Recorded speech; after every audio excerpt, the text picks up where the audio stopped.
আজ রবিবার, বেলা বাজে ৮টা। ঘুম থেকে উঠে কোনো রকম ঘরটা মুছলাম, আর মোছার আগে বিছানার চাদর, বালিশের কভার সব তুলে নিয়েছি। তার কারণ আজ জামা কাপড় প্রচুর পরিমাণে কাচতে হবে, আর তার সঙ্গে মাথা ঘষে স্নান করতে হবে। তো আমার আগে দুষ্টুর বাবা ঘুম থেকে উঠে পড়েছে। উঠে উঠোন ঝাড় দিয়ে স্নান করে গিয়ে আমাকে ডাকছে।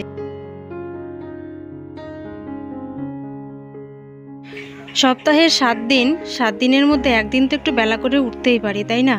প্রতিদিনই তো প্রায় 4:30, 4:45 ওই টাইমে ঘুম থেকে উঠি। আর রবিবার দেখে মনে হয় না যে ওই একই টাইমে উঠি, কিন্তু ঘুম ভেঙে যায়। ঘুম ভাঙার পরেও না শুয়ে থাকি, তারপরে আবার যে কখন ঘুমিয়ে পড়ি নিজেই জানি না। তো বিছানার চাদরটা আজকে তুলেছি, অনেক দিন কাচা হয় না। তো এর সঙ্গে রয়েছে দুষ্টুর বাবার কিছু জামা কাপড়, আমার কিছু আছে, দুষ্টুর কিছু আছে। তো বড় মেয়ে তো এখন বড়ই হয়ে গেছে অনেকটাই, তোমরা দেখতেই পাও বা জানো। তো বড় মেয়ের জামা কাপড় বড় মেয়ে নিজেই কেচে নেয়, যেহেতু অনেকটা বড় হয়ে গেছে, ওরটা ও নিজে করে নিতেই পারে। তো দুষ্টু এখনও যেহেতু ছোট, ওরগুলো তো আমাকে কাচতেই হবে। তো দেখো, কাচাকাচিটা আগে সেরে নিলাম, তারপরে স্নানটা করে নেব।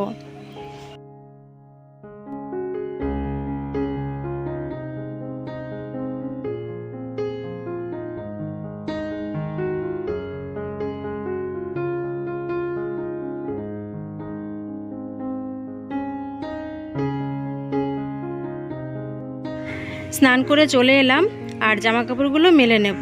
তো দুষ্টুর বাবা স্নান করেছে, গামছাটা পুরো ভিজিয়েছে, মানে গামছা পরে স্নান করেছে নাকি জানি না, কিন্তু গামছাটা পুরো ভেজা, যেহেতু আমি দেখিনি। তো মাথা ঘষে শুকনো কিছু দিয়ে চুলটা না মুছলে না ভালো লাগে না। তাই কি করলাম, আমার একটা নাইটি আর কি চুলের মধ্যে পেঁচিয়ে নিলাম।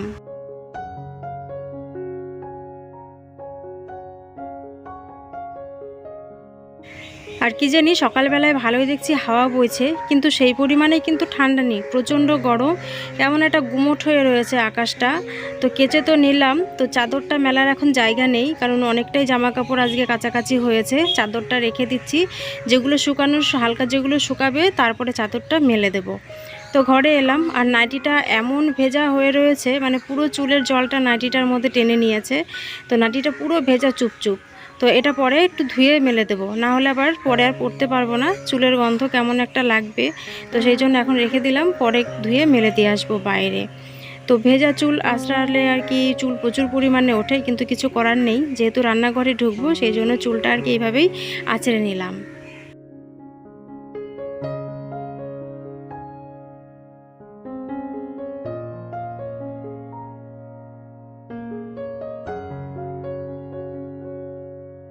আর আমি স্নানে যাওয়ার আগে যেহেতু দুষ্টুর বাবার স্নান হয়ে গেছে, আর স্নান করে বসে থাকতে একদমই পারে না। তো কি হয়েছে, আমি বড় মেয়েকে বললাম তুই তোর বাবাকে একটু চা করে দে, আর দোকান থেকে 2টো পাউরুটি নিয়ে আয়। তো পাউরুটি দিয়ে দুষ্টুর বাবা আর দুষ্টু চা খেলো, আর বড় মেয়ে হচ্ছে পুজো দেবে, পুজো দিয়ে তারপর খাবে। তো যেহেতু বেলা অনেকটাই হয়ে গেছে, তাই আমি আর দেরি করলাম না। প্রায় এখন বাজে কিন্তু 9:15 ওরকম হবে। তো সোজা চলে এলাম আগে রান্নাঘরে।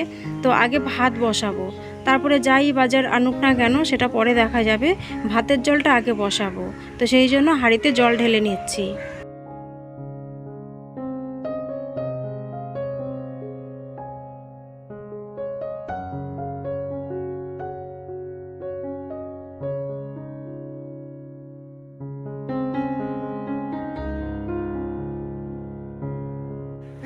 ব্যাস, ভাতের জলটা বসিয়ে নিলাম, আর দিয়ে দেবো হচ্ছে একটা আলু সেদ্ধ।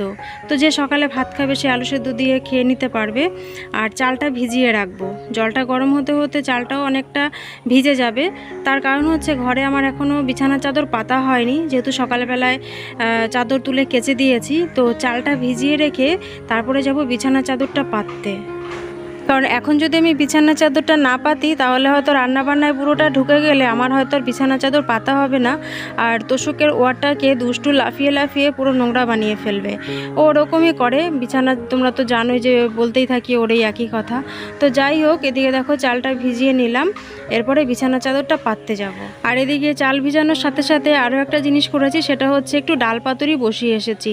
কালো জিরে আর পেঁয়াজ, কাঁচা লঙ্কা ফোড়নে দিয়ে, তারপরে জলটা যখন ফুটে এসেছে, মানে ফোড়নের মধ্যে জলটা দিয়ে দিয়েছিলাম, জলটা যখন ফুটে এসেছে তখন ডালটা দিয়ে দিয়েছি। আর ডাল পাতুরি করতে গেলে একটু ডালটা বেশি লাগে। তো জানি না আজকে কি বাজার আসবে, তো ডাল তো একটু করতেই হয়। তো সেই জন্য ডাল পাতুরি বসিয়ে দিলাম। আর দুষ্টুর বাবা সকালে ভাতও খাবে না আজকে, তার কারণ সকালে যদি ও একটু চা আর পাউরুটি খায় তাহলে আর সকালে ভাত খেতে চায় না। আগে বেশ সকালে বেশ ভাত খেত রবিবার করে, কিন্তু এখন আর সকালে যদি একটু রুটি আর পাউরুটি খায় আর ভাত খেতে চায় না। তো যাই হোক, দেখো বিছানার চাদরটা পেতে নিলাম, কিন্তু বালিশের ওয়ারগুলো এখন আর ভরার সময় হবে না, তো বালিশগুলো রেখেছি আলমারির ওপরে। যখন দুপুরে একটু খাওয়া দাওয়ার পর শোবো তখন বালিশের কভারগুলো যদি পারি তখন লাগিয়ে নেব।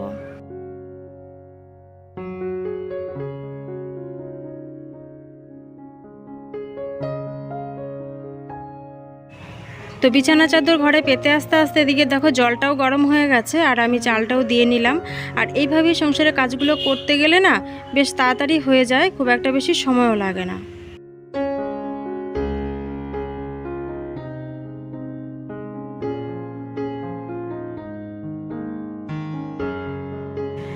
আর এদিকে দেখো আজকে একটা ভুল করেছি, দুবেলার চাল নিয়েছি, কিন্তু সকালে তো কেউই ভাত খাওয়ার নেই। তো কি হয়েছে, কালকে রাতে শনিবার রাতে লুচি আর ঘুগনি করেছিলাম, তো কিছুটা ঘুগনি বেঁচে গেছিলো। তো দেখো কি ভুল করেছি, দুবেলার চাল নিয়ে নিয়েছি। তো ভাতটা যেহেতু অনেকটা সকালে বসালাম, দুপুরে খেয়েও ভাতটা থাকবে। তো দুপুরে কি হবে, খাওয়ার পর ভাতটা হয়তো ফ্রিজে তুলে রাখতে হবে, না হলে এই গরমে ভাতটা নষ্ট হয়ে যাবে। তো ঘুগনিটা বার করে দেখো একটু গরম করে নিলাম, আর পাউরুটি রয়েছে, তো পাউরুটি দিয়ে ঘুগনি দিয়ে খেয়ে নেব।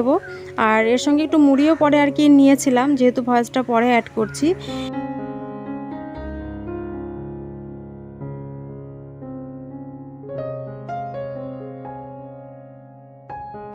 আর এদিকে দেখো দুষ্টুর বাবা যেহেতু আজ বাড়ি রয়েছে, বড় মেয়ের সমস্ত বই ক্লাস 9-10-এর যা বই খাতা আছে সব কিছু বার করেছে।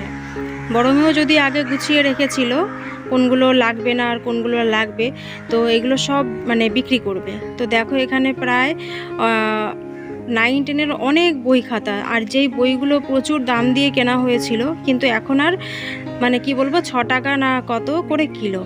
আর এই দেখো এই যে বিন্দুর ছেলে এই গল্পের বইটা বড় মেয়ে যখন স্ট্যান্ডার্ড 2-তে পড়ে, তখন দ্বিতীয় সেকেন্ড হয়েছিল স্ট্যান্ডার্ড 2-তে, তখন এই বইটা ও পেয়েছিল স্কুল থেকে গিফট হিসাবে। তাই আমি আর এই বইটা দিয়ে দিলাম না, এই বইটা আমি রেখে দিলাম যেহেতু গিফটে পাওয়া। আর এই বইটার সঙ্গে আরও 2-একটা বই ছিল যেগুলো ও কেজি স্কুলে যখন পড়তো তখন পেয়েছিল, কখনো সেকেন্ড হয়েছিল কখনো থার্ড হয়েছিল, কিন্তু ওই বইগুলো মিশিয়ে গেছে এগুলোর সঙ্গে, তো সেটা আর পেলাম না খুঁজে। তো যাই হোক, প্রায় 350 না 360 টাকা ওরকম বিক্রি করলাম। আর এই দেখো রবিবারের বাজার আজ এনেছে হচ্ছে লোটে মাছ। আর কি বলবো তোমাদের, এর মধ্যে একদিন আমি বাজারে গেছিলাম, সেটা হচ্ছে জামাই ষষ্ঠীর আগে। তো লোটে মাছ বাজারে দেখেছিলাম, তো দাম জিজ্ঞেস করলাম, বললো 300 টাকা করে লোটে মাছ। তো আজকে দুষ্টুর বাবা এনেছে 250 টাকা করে। আলাম এর থেকে তো তাহলে কাতলা মাছ খাওয়া ভালো। বলছে ধুর, রুই আর কাতলা এখন আর ভালো লাগে না। আলাম ঠিক আছে, ধনে পাতা এনেছো তো? বলছে যে হ্যাঁ ধনে পাতা এনেছি, কারণ এই লোটে মাছে ধনে পাতা না দিলে না ভালো লাগে না খেতে। তো চলো মাছটা কেটে নিই। তাহলে লোটে মাছ তো খুব একটা টাইম লাগে না, তাড়াতাড়ি করে লোটে মাছটা কেটে নিই।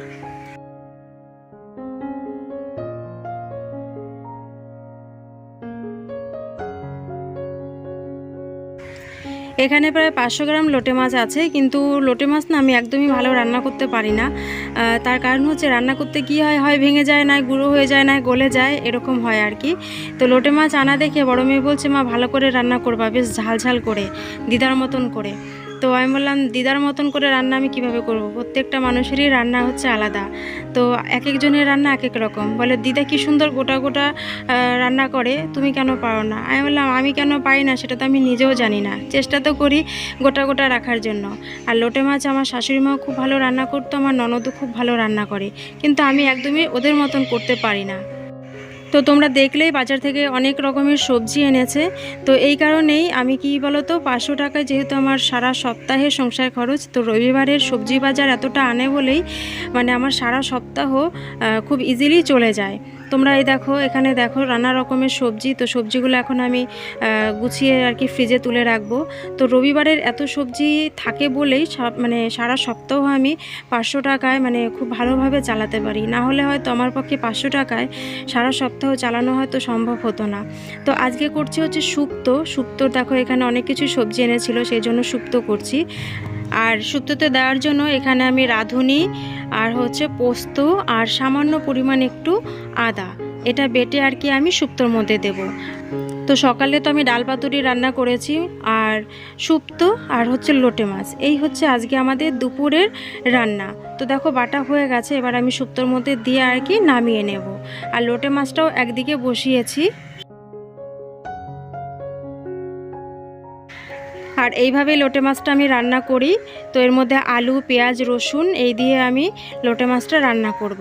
আর লঙ্কার গুঁড়ো তো দিতেই হবে, লঙ্কার গুঁড়োটা এখনও দেওয়া হয়নি, লঙ্কার গুঁড়োটা দেবো, দিয়ে নামিয়ে নেব।